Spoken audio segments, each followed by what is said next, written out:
네, 다음 사연 보겠습니다. 안녕하세요. 이번에 전원주택을 지어서 이사를 가고 싶은데요. 지금 자금 사정이 여의치 않아서 이렇게 문의를 드립니다. 일단 토지는 전원주택지를 분양받고 싶은데 현재 가지고 있는 돈은 전세금 1억 2천만 원이고 대출은 신용대출로 자동차 5천만 원이 있습니다. 일단 전원주택을 지으려면 토지를 분양받아야 하는데 토지를 분양받기 위한 대출이 가능한 곳이 있을까요? 그리고 나서 토지에 대한 담보대출로 건축비용 초기자금으로 한 다음 잔금은 전세금을 빼서 주는 방법이 있나 해서요. 새마을금고에 주택마련 대출이 있는데 정확히 어떤 상품인지 몰라서 이렇게 글을 남겨봅니다.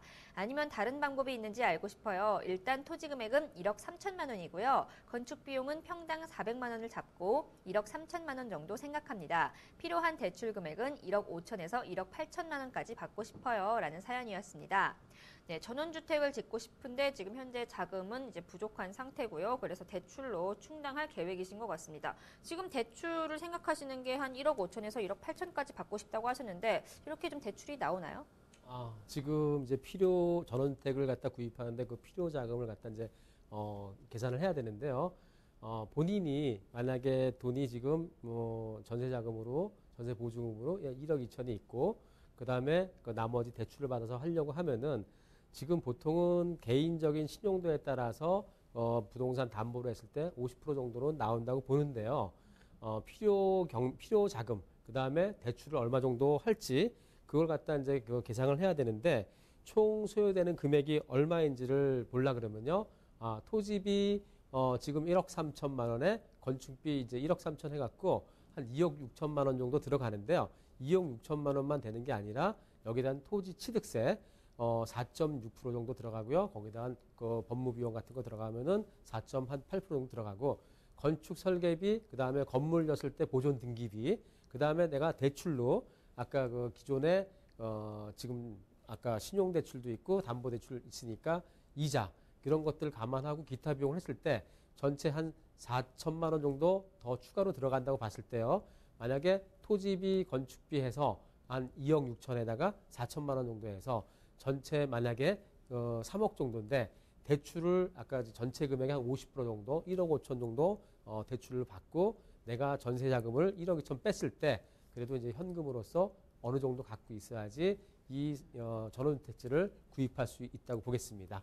그러면 이제 토지에 대한 담보대출로 이제 건축비용 초기자금을 한다고 하셨는데 지금 또 이제 잔금을 또 전세금을 빼서 이제 준다고 하셨잖아요. 이렇게 네. 좀 잔금 같은 경우는 어떻게 해야 합니까? 네, 지금 이제 그 사업 시행자 전원주택지를 개발하는 그 건축주하고 상의를 잘 하셔야 되는데요.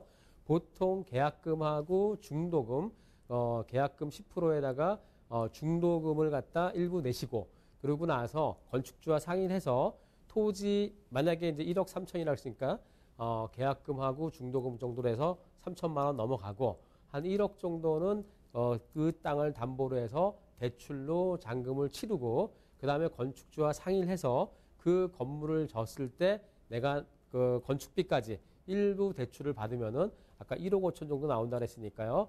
1억은 토지주한테 넘어가고 그러면 토지 등기를 하고 그 다음에 건축주가 이걸 갖다 인허가 건축 허가를 받아서 5천만 원 정도는 나름대로 건축 비용으로 쓰시고 그런 다음에 잔금은 그 건물 준공이 났을 때 받는 조건으로 한다 그랬을 때 만약에 이제 그 전세 보증금을 빼서 주면 되겠죠. 그런데 제가 지금 이 사연을 얼핏 보기에는 지금 가지고 계신 돈이 전세금이 1억 2천만 원이고 대출받고 싶은 금액이 그보다 많더라고요. 네. 이렇게 좀 약간 자금을 좀 무리하게 운용하시는 건 아닌가요, 이분은? 지금 이제 그 자금, 그 본인이 월 수입이 있다든지 아니면은 그 상한 능력이 된다 그러면은, 가감하게 할 필요가 있지만은 그렇지 않는다 그러면은 무리하게 대출을 받아서, 필요 이상의 그런 이자를 내가면서까지 전원주택을 구입한다는 것은 좀 고려해 볼 만 합니다.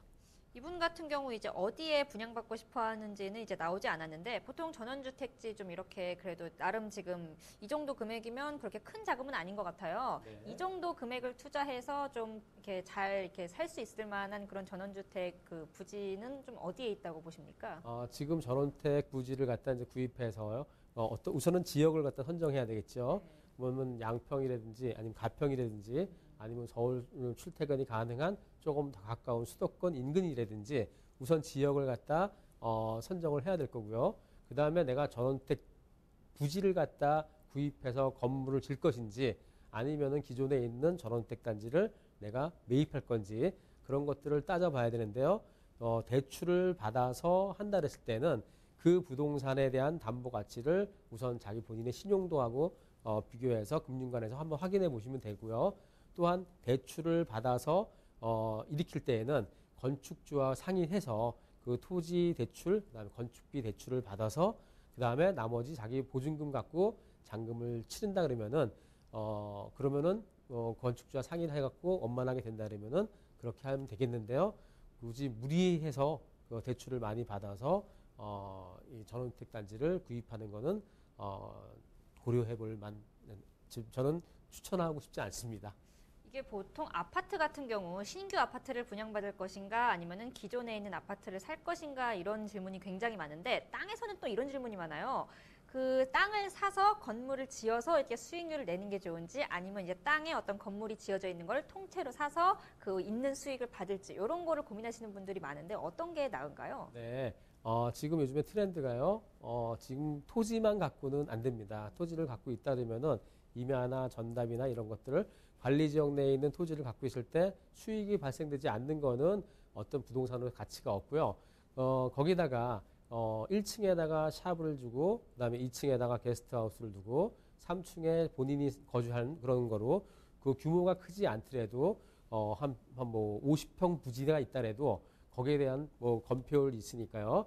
그러면은 최소한도로 바닥 면적이 나오고요. 거기다 샵을 두고 그다음에 아까 게스트하우스를 둬서 수익을 발생시키고 그다음에 본인도 거주할 수 있는 그러한 소형 그러한 그 주택을 갖다 샵을 갖다 짓는다고 했을 때에는 오히려 수익도 발생되고 그다음에 여러 사람들이 찾아왔을 때 거기서 즐기고 그다음에 먹고 잘 수 있는 그런 시설까지 해줬을 때 제가 볼 때에는 그 전원주택 단지로서의 개념도 있지만은 수익 발생시킬 수 있는 그런 개념까지 합체된다면은 더 좋다고 볼 수 있겠습니다. 네, 잘 들었습니다. 이번 답변 내용도 화면으로 정리하겠습니다. 네, 전원주택을 짓고 싶은데 돈이 부족해요 라는 사연이었습니다. 우선 전체 소요 금액의 한 50% 정도는 대출이 가능하실 것 같고요. 이제 잔금은 전원주택을 준공할 때 지급을 하시면 되는데 이런 것도 이제 시행사의 능력에 따라서 굉장히 다르기 때문에 너무 무리한 자금 계획을 세우지는 마시고 잘 판단하셔야겠습니다.